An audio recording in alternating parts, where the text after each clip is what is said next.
Bonjour à tous et bienvenue sur la chaîne qui décrypte l'actualité africaine sans filtre. Imaginez-vous, c'est l'aube d'un dimanche ordinaire au Bénin, ce petit pays d'Afrique de l'Ouest connu pour sa stabilité relative et sa croissance économique fulgurante. Soudain, des tirs claquent près du palais présidentiel, des militaires armés font irruption à la télévision nationale et annoncent la chute du président Patrice Talon. Le chaos s'installe, les frontières se ferment, la Constitution est suspendue. Mais attendez, ce n'est pas un film hollywoodien, c'est la réalité du 7 décembre 2025.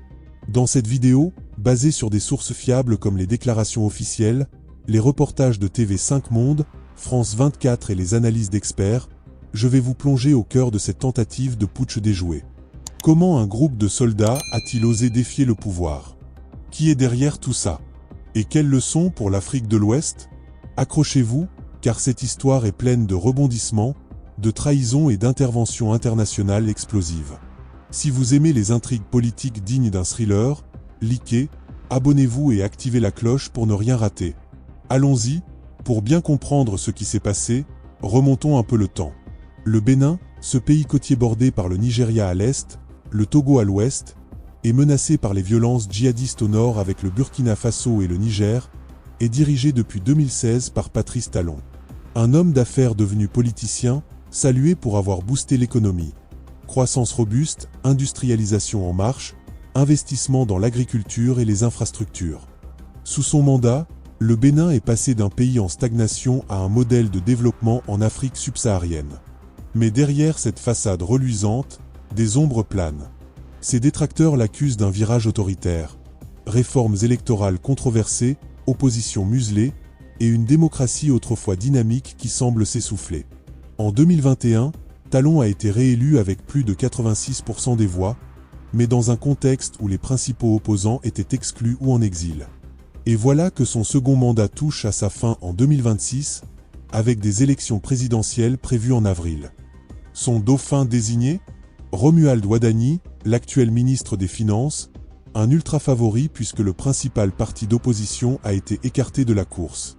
C'est dans ce climat tendu que la bombe explose. Le 7 décembre 2025, aux premières lueurs du jour, tout bascule. Vers 8 heures locales, un groupe de 8 militaires, armés jusqu'aux dents, fait irruption dans les studios de la télévision publique à Cotonou, la capitale économique. Ils interrompent les programmes habituels, et face caméra, annoncent solennellement la destitution du président Patrice Talon. Le président Talon est destitué de ses fonctions. La Constitution est suspendue, les institutions dissoutes, les frontières fermées. Proclame-t-il. Il se présente comme le comité militaire pour la refondation, dirigé par le lieutenant-colonel Pascal Tigri, un officier des forces armées béninoises. Leur motif? Une litanie de griefs, la dégradation continue de la situation sécuritaire dans le nord du pays, où les incursions djihadistes du Sahel se multiplient. Des promotions injustes au sein de l'armée, favorisant les loyaux au détriment des méritants, et une remise en cause déguisée des libertés fondamentales par le pouvoir en place. Il invoque aussi la « gestion catastrophique » du pays, accusant Talon de concentrer trop de pouvoir et de miner la démocratie. Mais ce n'est pas tout. Simultanément, les putschistes lancent une attaque audacieuse contre la résidence présidentielle à Porto Novo, la capitale administrative. Des tirs nourris retentissent près du palais, dans le quartier du Kangezo, non loin de l'ambassade de France. Des témoins rapportent des scènes de chaos, véhicules blindés dans les rues, hélicoptères survolant la zone, et des échanges de feu intenses. Les mutins saisissent aussi la résidence du général de division Abou Issa, un haut gradé de l'armée. Le signal de la télévision d'État et de la radio publique est coupé, plongeant le pays dans l'incertitude. Sur les réseaux sociaux, les rumeurs fusent. Talon est-il capturé? Fuit-il? L'ambassade de France poste un message alarmant sur X. Coup de feu signalé au Kangezo près de la résidence présidentielle.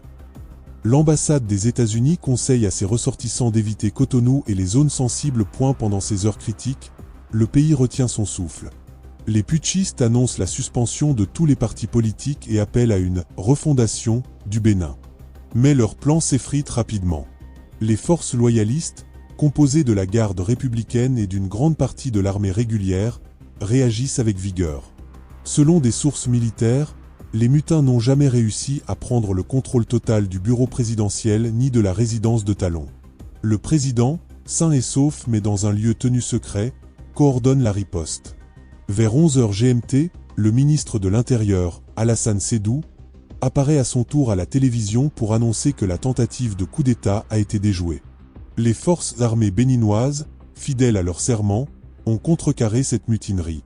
La situation est sous contrôle, déclare-t-il, louant la loyauté de la hiérarchie militaire. Dans l'après-midi, le calme commence à revenir à Cotonou. Les rues, jusque-là désertées, voient réapparaître des patrouilles de soldats loyaux. Mais les putschistes ne se rendent pas sans combattre. Ils se regroupent dans un camp militaire et à la télévision nationale.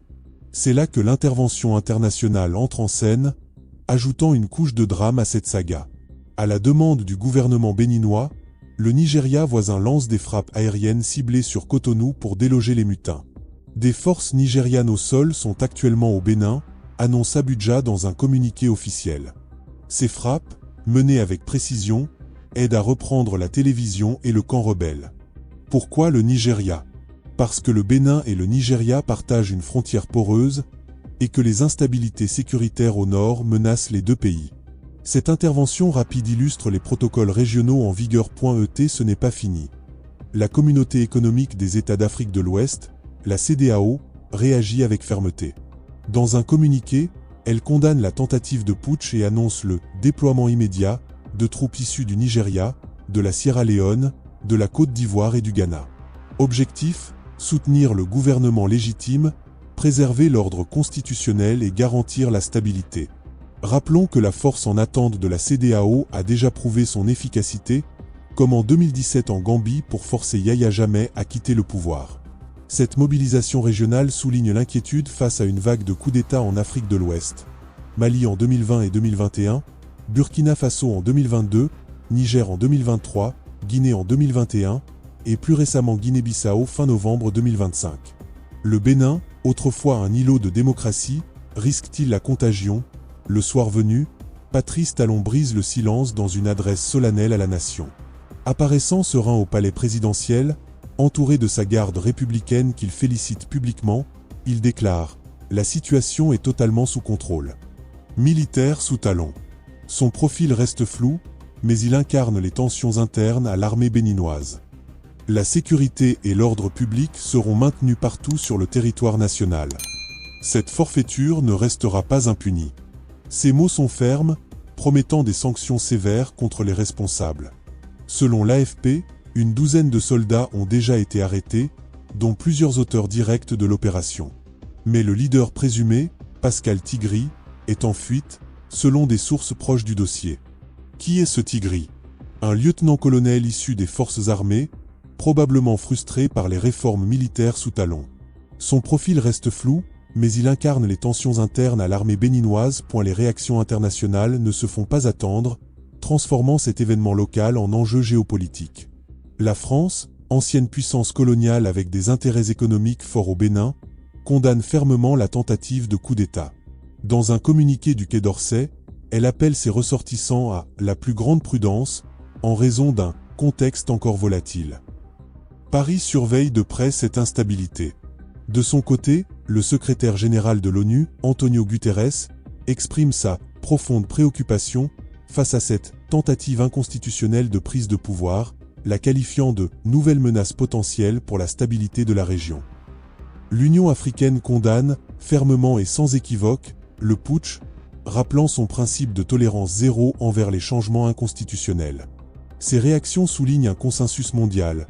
Dans une Afrique de l'Ouest minée par les coups d'État, le Bénin ne doit pas tomber point, mais au-delà des faits bruts, analysons le contexte plus large. Pourquoi maintenant? Cette tentative survient à quelques mois des élections de 2026, dans un pays où Talon a opéré un virage autoritaire, selon ses critiques. Autrefois loué pour son alternance pacifique, le Bénin voit aujourd'hui son espace politique rétréci. Les réformes de 2019 ont durci les conditions pour les candidatures, écartant l'opposition. Ajoutez à cela les violences djihadistes au nord. Depuis 2019, des attaques ont fait des centaines de morts, forçant l'armée à se déployer massivement. Des promotions perçues comme clientélistes ont créé des rancœurs chez certains officiers, comme Tigri. Et régionalement, l'effet domino est réel. Les putschs au Mali, Burkina et Niger ont inspiré des militaires frustrés, promettant souvent une « refondation » contre la corruption et l'insécurité. Pourtant, Talon reste populaire pour ses réussites économiques.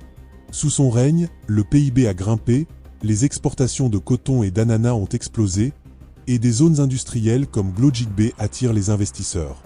Mais la croissance suffit-elle sans démocratie inclusive? En fin de compte, ce coup d'État déjoué est un avertissement pour le Bénin et l'Afrique.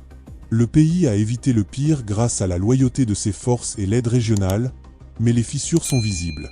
Pascal Tigri en fuite, des arrestations en cours et un calme précaire, l'avenir reste incertain. Suivrons-nous une escalade ou un retour à la stabilité? Dites-moi en commentaire. Pensez-vous que Talon est un réformateur ou un autoritaire? Partagez cette vidéo si vous avez aimé cette plongée dans l'actualité brûlante. Abonnez-vous pour plus d'analyses sur l'Afrique, et à bientôt pour de nouvelles révélations. Merci d'avoir regardé.